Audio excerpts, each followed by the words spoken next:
Books, books. I like books. I'm gonna read them all. Hi readers, Chris here. Welcome to my channel where I review fantasy, Stephen King, all sorts of books, and today I'm doing a double book review. Some of you know that I am severely behind in reviews, and honestly it's gotten to the point where I'm so behind that I don't know where to start. So I've decided I'm gonna do some double up reviews, review more than one book at once. I'm not even going to review all the books I've read, just the ones I actually want to talk about. So the two books I'm going to be talking about today are Silver and Bone and Omen of Ice. One of these books I really enjoyed, the other one not so much. And I wasn't sure if I wanted to talk about the one I didn't like, but I do think I have some constructive things to say and some things I want to talk about. So let's dive in.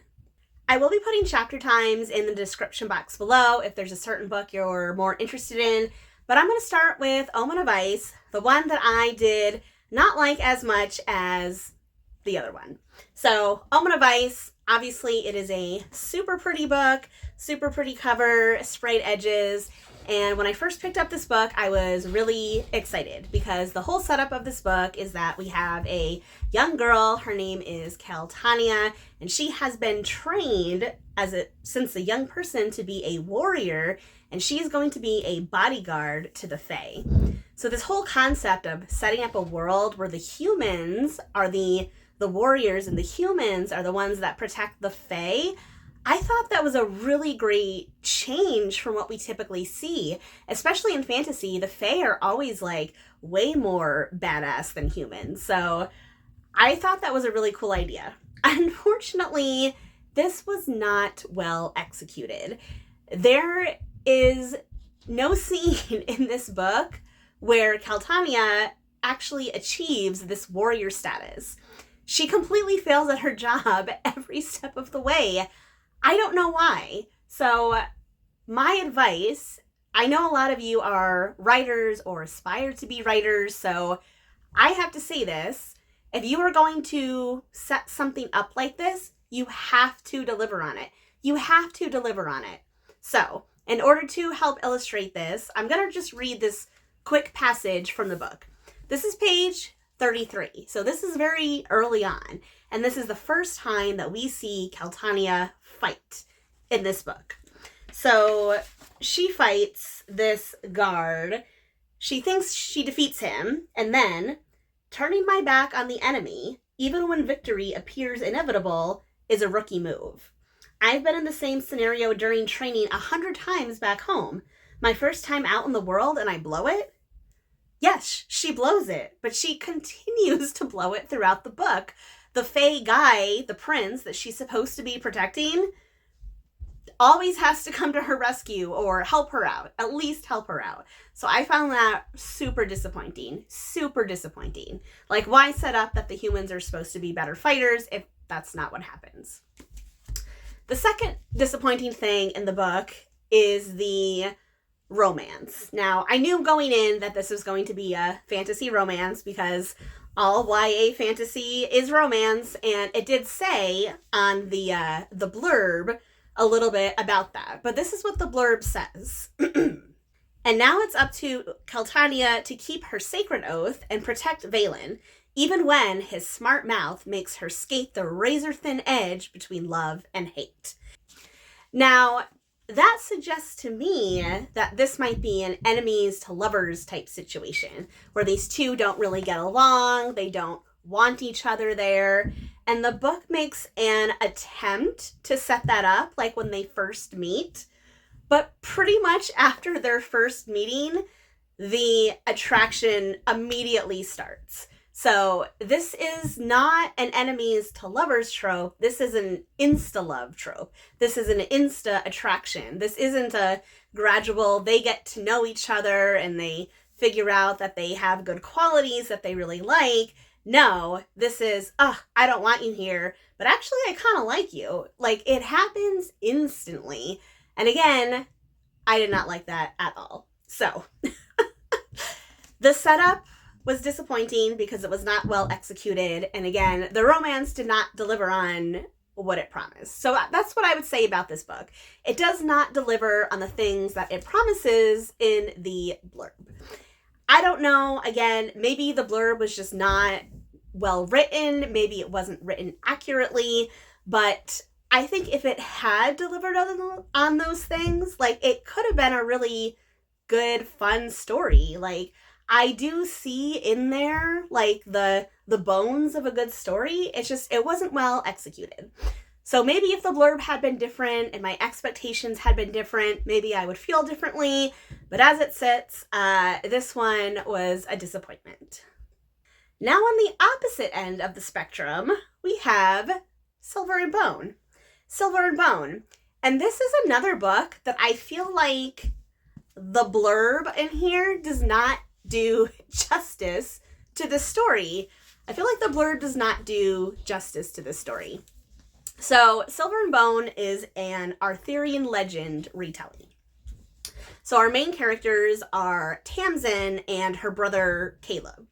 Tamsin and Caleb, they were orphans. Their parents died when they were younger, and then they were raised by a foster father, an adoptive father. But now that guy has also mysteriously disappeared. And they belong to a group of people called Hallowers. And Hallowers are basically like, they're kind of like bounty hunters for magical artifacts. So when you think about Arthurian legend, you think about the Sword of the Stone, Arthur's crown.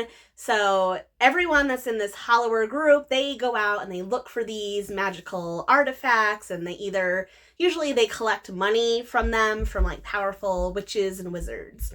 So Tamsin is a Hallower, but she also wants to find out what the heck happened to her foster father that made him disappear. Oh, and also her brother has this curse. So when she hears a rumor about this magic ring that can kind of like grant anything, she's like, oh my God, I need to find it because I want to save my brother from this terrible curse. Now, word starts to spread about this ring. All these Hallowers kind of descend on the area, and that's pretty much only the setup of this book.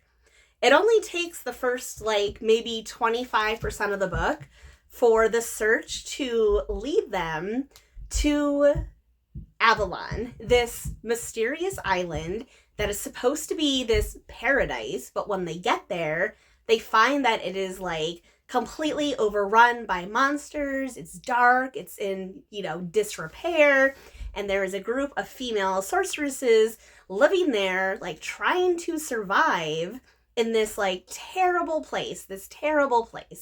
So the majority of the book takes place in Avalon, and the blurb never even mentions that. 75% of the book, the blurb does not mention, which I find crazy to me. So when I first started reading this, I found myself a little confused because it was, again, not what I was expecting. However, in this case, though, because of the direction that the story took, that the plot took, I actually found myself really interested in the story. I wouldn't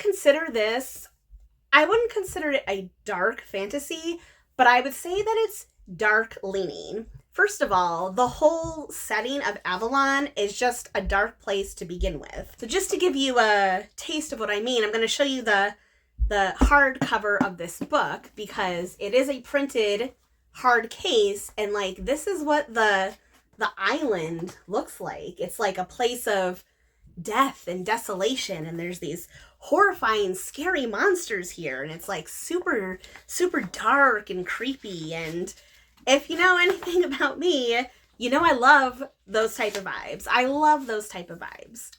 Then, again, so it's got all these dark vibes that I was not expecting, which I really liked. The plot takes some really interesting twists and turns, which I really liked. And in particular, towards the end of the book, there is a scene that is so dark and so shocking. I loved it, but if you're not expecting that, wow, because it's super violent and super bloody, and the imagery that this book elicits in your mind as they're explaining this like horrifying scene, like, wow. It felt like a scene out of a horror book to me, which again, I really liked. But forewarning, if that's not your jam, I would just forewarn you that it gets really dark towards the end. It gets really dark. Again, I liked it. This book also has a really wide range of characters. So other than Tamsin and her brother, we have other Hollowers. So one in particular, the romantic interest, because of course there has to be one, is this fellow Hollower named Emery's. And Emery's, I feel like this book actually does a better of a job having an enemies to lovers type situation. I wouldn't say they're enemies in the traditional sense, more like they're rivals, if that makes sense. They're not enemies, but they're rivals. And yeah, where their story goes, again, is unexpected. I think that's the one thing I want to keep like reiterating here. Unexpected. If you think you know what happens with their romance, because I, through most of the book, was like, kind of rolling my eyes like, oh, okay, I know where this is going. I did not know where it was going. I did not know where it was going. So any book that can surprise me is really enjoyable to me. So it surprised me in the tone, it surprised me in the plot, and it surprised me with the characters. All of that stuff together made this really enjoyable. Now, the one thing I will say that I did not like about this book is that it does end on a bit of a cliffhanger. I really don't like that. Especially for the first book in a new series, I don't like that it ends on a cliffhanger. There's like one thing that's resolved, but then there's like a million other that are just left open. So if they had made that more of a complete story, which they could have, the book could have ended, I think, a few chapters earlier, and it would have been fine. Like, I think the book would have been fine enough on its own, fine enough to make people want to read more, but the author had to keep going, clearly. So, don't keep going. Trust yourself. Trust your story. End it where it should end. So that prevents it from being like, you know, an all-time favorite, a 5-star read, but overall, I still found it really enjoyable. So just to wrap this up, I wouldn't recommend Omen of Ice unless you are someone that just super loves YA romantasy and wants to read every single one and likes pretty books. You know, sure, go give it a try.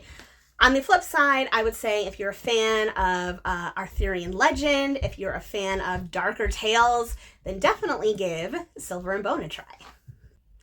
So that is it for me today. So now I want to know from you, have you read Silver in the Bone? Have you read Omen of Ice? Do you like stories about Arthurian Legend? Do you prefer darker fantasy? Do you like more romantasy? Let me know all your thoughts in the comments section below.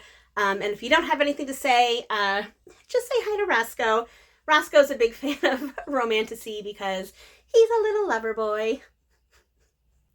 Anywho, if you like this video, please give it a thumbs up. If you're not already, please subscribe to my channel for more bookish stuff and more furry friends coming your way soon. All right, everyone, happy reading.